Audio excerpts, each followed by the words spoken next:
Drilling,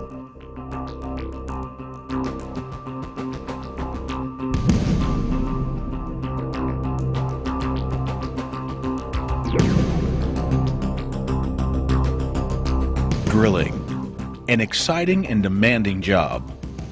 A job that involves a lot of people and tons of equipment. But boiled down to its most basic, drilling mainly requires two things: a rotating bit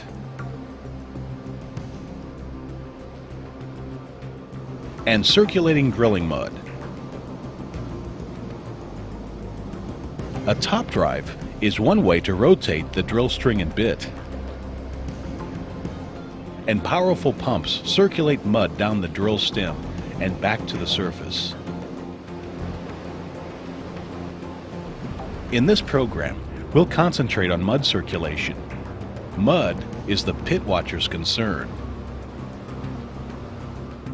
It's in the hole where mud does most of its work. It jets out of the bit and carries cuttings to the surface. Also, mud cools and lubricates the bit and keeps the borehole from caving in, and it holds formation pressures in check.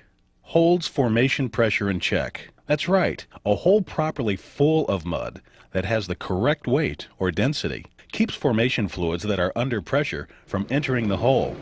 Water, oil, or both form the base of most drilling mud.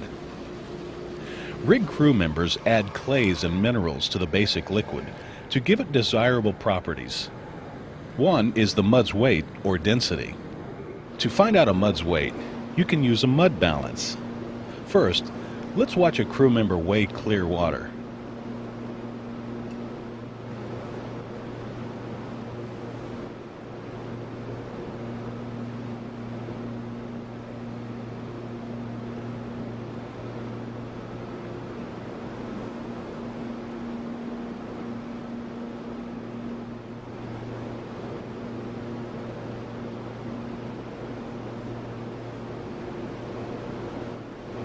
Looks like the water weighs a little more than 8.3 pounds per gallon.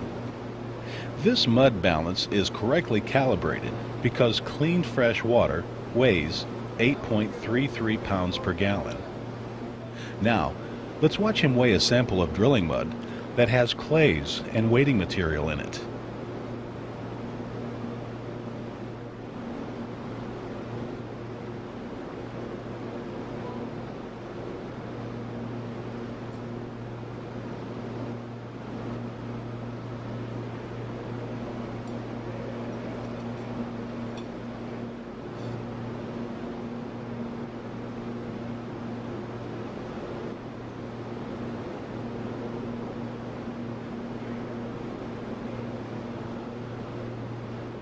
This particular mud weighs about 14.6 pounds per gallon.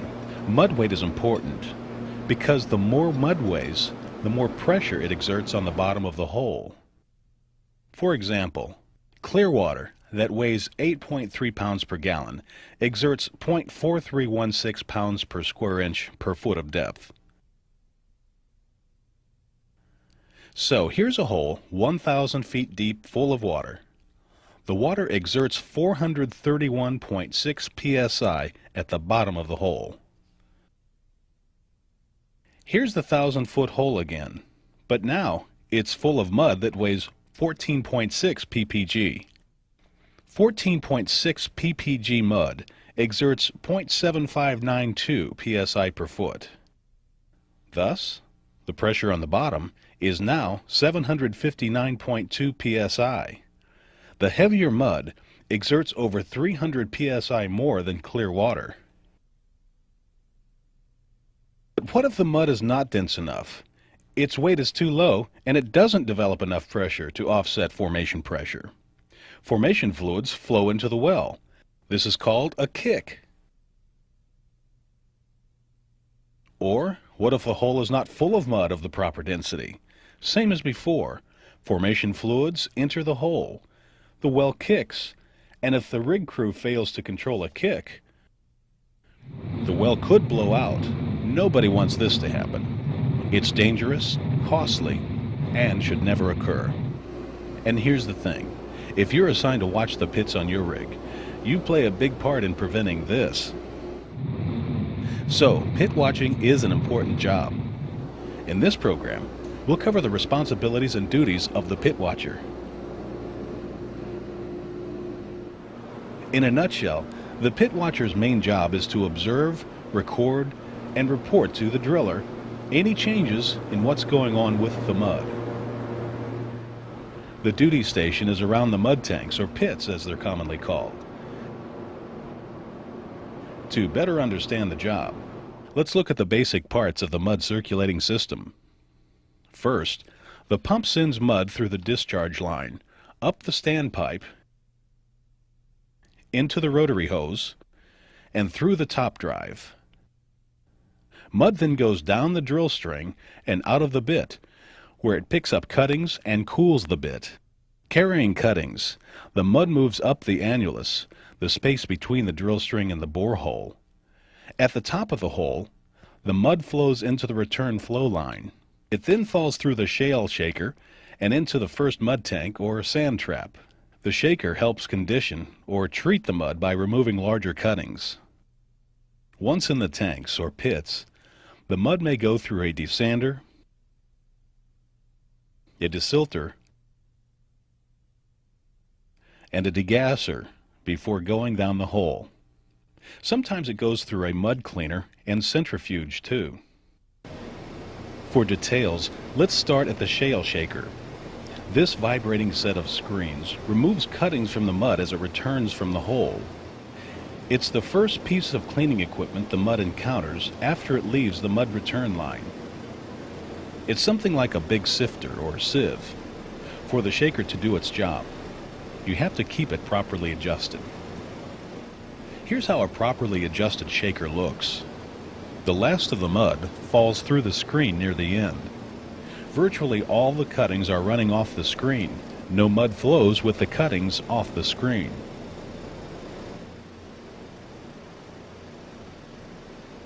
It's easy to correct problems.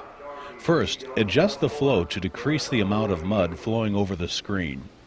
Then, increase the flow a little at a time. Increase flow until the last of the mud falls through just before the screen's end. The cuttings will fall off the end of the screen.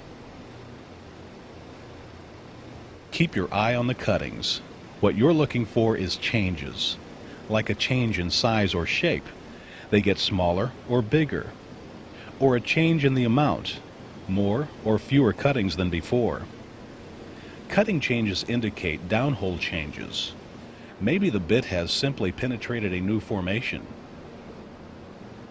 But it could also be that a kick is about to occur or has occurred. After the shaker, the mud may flow through a degasser. It removes small volumes of gas the mud picks up from a downhole formation. The degasser removes the gas before the mud goes back down the hole. You need to know how to turn it on or off as instructed by the driller. Be alert for gas cut mud. It has a bubbly or frothy appearance. Notify the driller if you see it. He may have you turn on the degasser. Don't recirculate gas cut mud. The gas can cause the mud pump to gas lock. A gas locked pump cannot pump efficiently. What's more, gas lowers the mud's weight. Thus, recirculating gas cut mud could lead to a kick.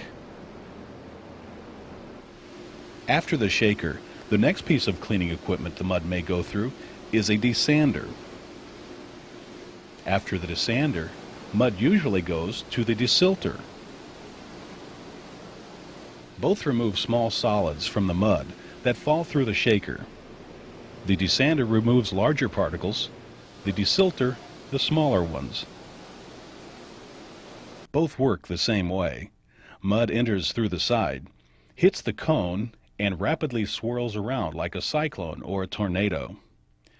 Centrifugal force carries the heavier particles down through the bottom of the cone. Vortex action discharges the clean mud out of the top of the cone. You need to check the stream of mud leaving the bottom of the cone. It should look like this. a spray in the shape of a hollow cone. But this is wrong. The discharge is like a rope. To correct the problem, all you do is adjust the flow until it's right.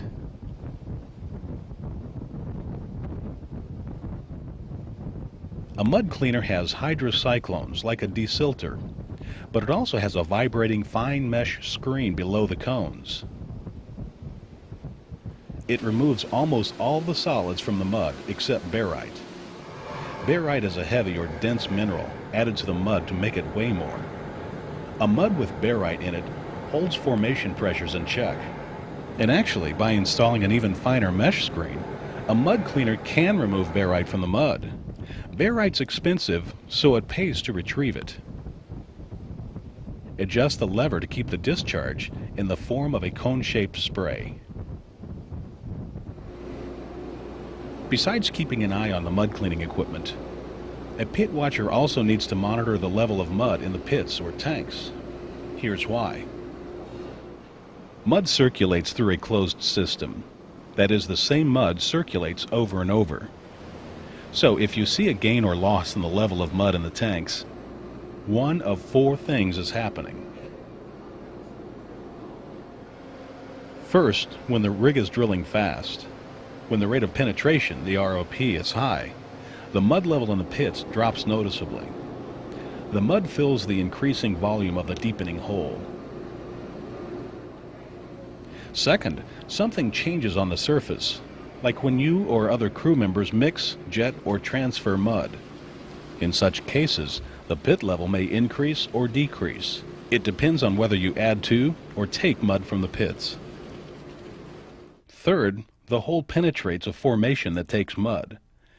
This is lost circulation. Consequently, pit level decreases as mud goes into the formation. Fourth, formation fluids enter the hole. The well kicks.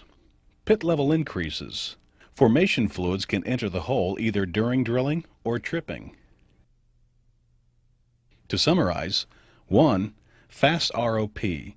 Pit level decreases. 2. Surface changes. Pit level increases or decreases. 3. Lost circulation. Pit level decreases. And 4. Formation fluid entry. Pit level increases. Pit watcher, be aware of changes in pit level. If you ignore changes, serious problems can result.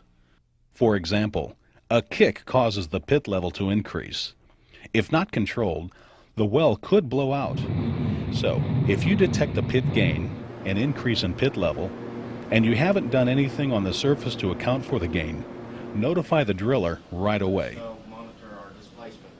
One way to check for a change in pit level is with barrel or cubic meter gauges like these. Another way is to hang a steel nut on softline near the mud level in the pit.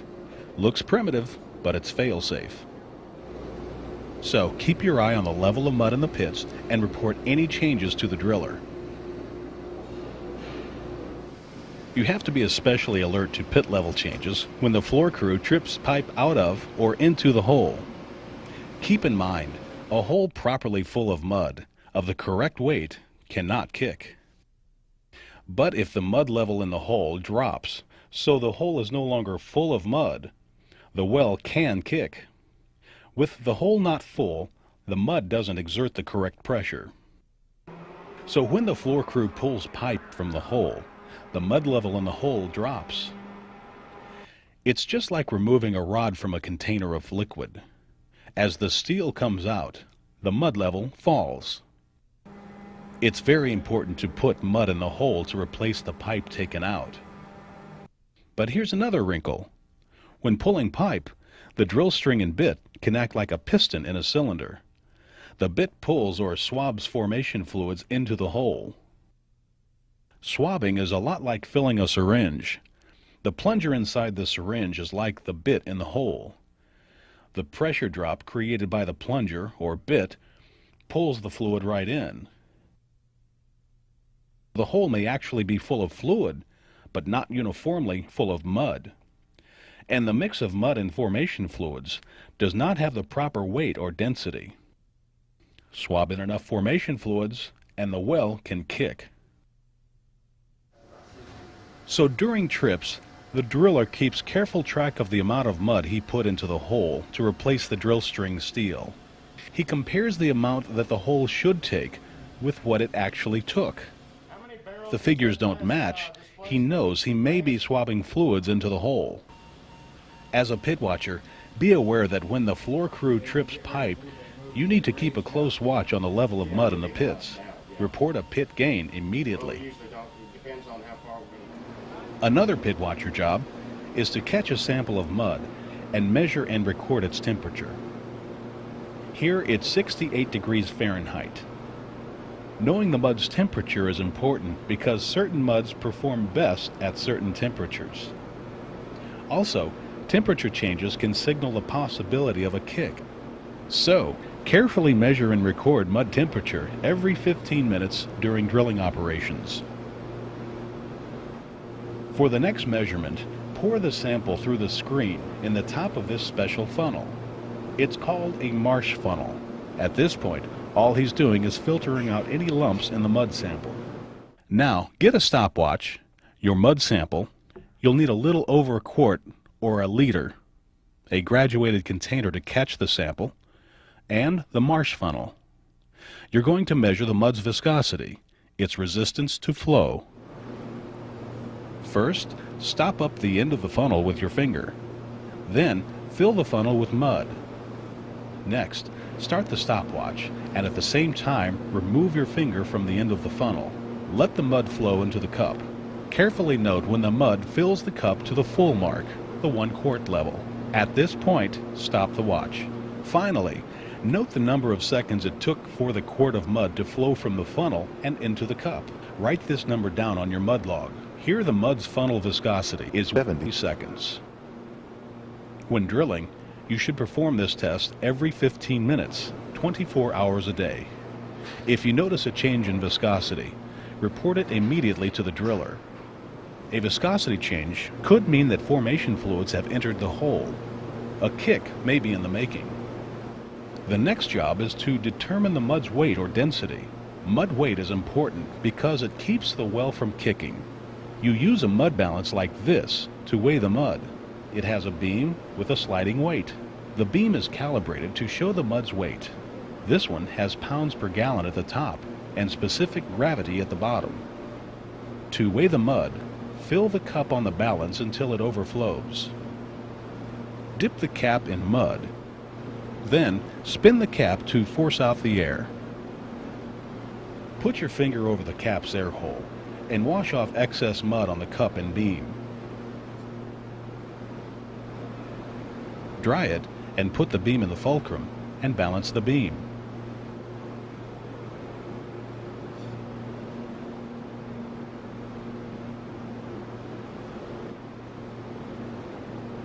Here, the mud weight is 14.6 pounds per gallon.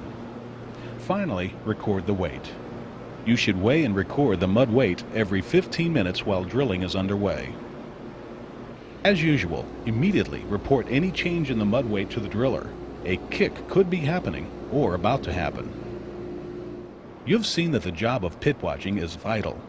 It requires skill, patience, and the ability to make quick and good decisions. So let's review what we've covered. You saw that a hole properly full of mud that has the correct weight keeps formation fluids from entering the hole. You also saw if the mud weight is too low, or if the hole is not full of mud, the well can kick. And if a kick is not controlled, well, you know it can happen. You saw the route drilling mud takes as it circulates through the system. And you saw the operation of the shale shaker, the degasser, the desander, desilter, and mud cleaner. We pointed out that you need to note changes in cutting size or quantity. A change in the cuttings could mean a kick. We noted that it's important to look for pit level changes, and we gave causes of pit level changes. You saw that fast ROP means pit level decreases, that surface changes mean pit level increases or decreases, that lost circulation means pit level decreases, and that formation fluid entry means pit level increases. You also saw that when pulling pipe, the crew must keep the hole full of mud. The crew also has to be aware of swabbing fluids into the hole. Finally, we showed taking the mud's temperature, its viscosity, and its weight. All are important to kick recognition. And remember, inform the driller of any changes or problems. Doing your job right helps keep the bit on bottom and turning to the right.